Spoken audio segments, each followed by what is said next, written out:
Ideal client profiles can be really tricky to come up with because a lot of people get stuck on it's a 30-year-old female, she drinks coffee, she struggles with websites, like we get caught up in these very superficial things. And while I think it's a good connection point to know if your ideal audience is athletic or into coffee or really into music, like it might matter to what you do, but really knowing your ideal clients, we all know, is very important for your marketing and your messaging.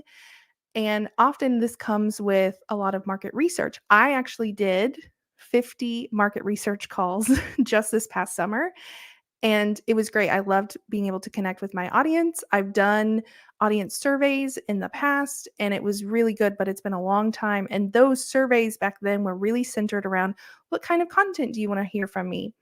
This summer, my market research calls were really getting into like what are you struggling with? What do you think about this? What kind of help are you looking for? And that kind of information.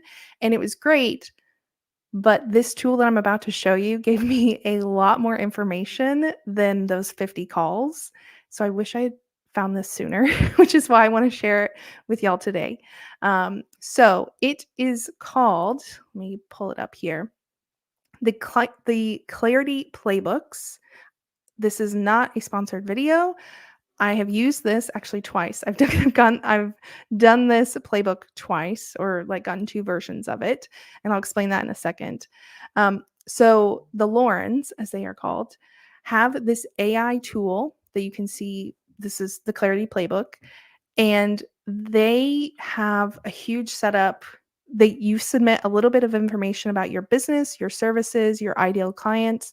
And by a little bit, I mean you get like 1 paragraph. This isn't an 8-page form that you're filling out to give AI, some information. And it reads that 1 paragraph and gives you roughly 30 pages of information. And I have my playbook that I'm going to share with you so you can see what you're getting. Um, so the reason I did 2 is there's kind of 2 ways you can submit your information. The first is just that 1 paragraph that I mentioned.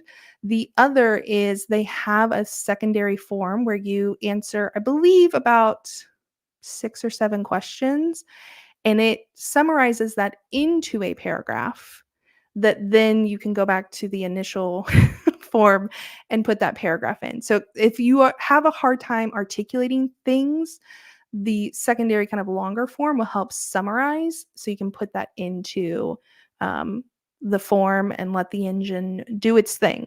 So it's called the Clarity Playbook.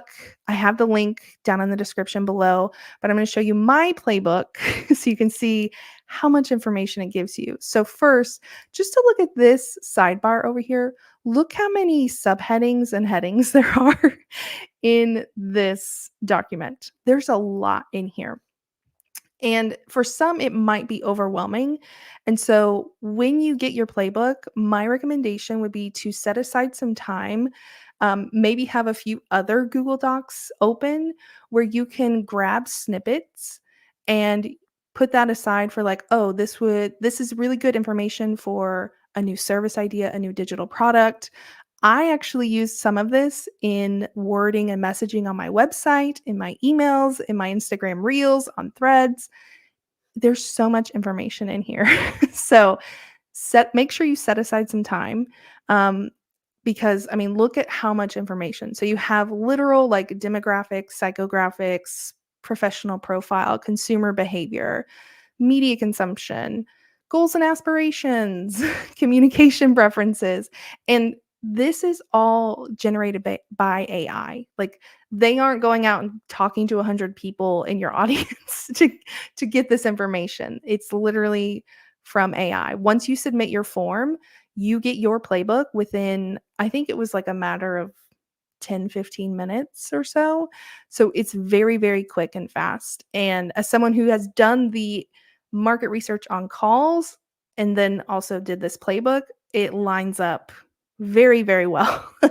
And so you can go through every section and look at things. I really liked going to the pain points specifically, to really look at what are people saying or quote unquote saying about their problems as it relates to my services, and using the pain points, again, I've just mentioned this, but using the pain points language on social media, on my website, to incorporate this so it does a better job of connecting with my audience. Now, not literally like taking an entire paragraph and just putting this on my website, but for instance, I need someone who understands how to make my website look professional, inviting because it feels outdated, doesn't reflect the quality of my services. So I would say like my website looks professional and like on my copy on my website, I might say you want your website to look professional and inviting. Um, the thought of integrating different tech is just another, is a headache you don't want to deal with. I will take care of it. So using little snippets of copy like that can be really, really good for making your copy more clear, whether again on your website or social media. Again, even like, is there anything you're ashamed of or embarrassed about?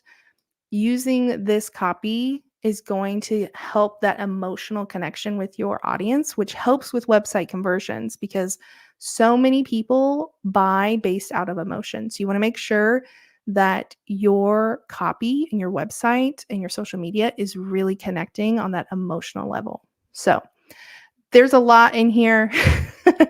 As you can see, it just keeps going. They go into desired results, long-term goals, tipping point. This is also a really good section. I loved this about like this is their make or break moment and they are like ready to buy. So using some of this language in your social media where people are like, oh, that girl is really talking about my issue and what I'm struggling with. Like, let me go connect with her, check out her services, that kind of stuff. So make sure you go grab the playbook. The link is in the description. If you have questions, let me know. I will do my best to answer. Again, this is not my product. I'm not sponsored by them, but I'm happy to answer any questions you have. Otherwise, I will see y'all in the next video.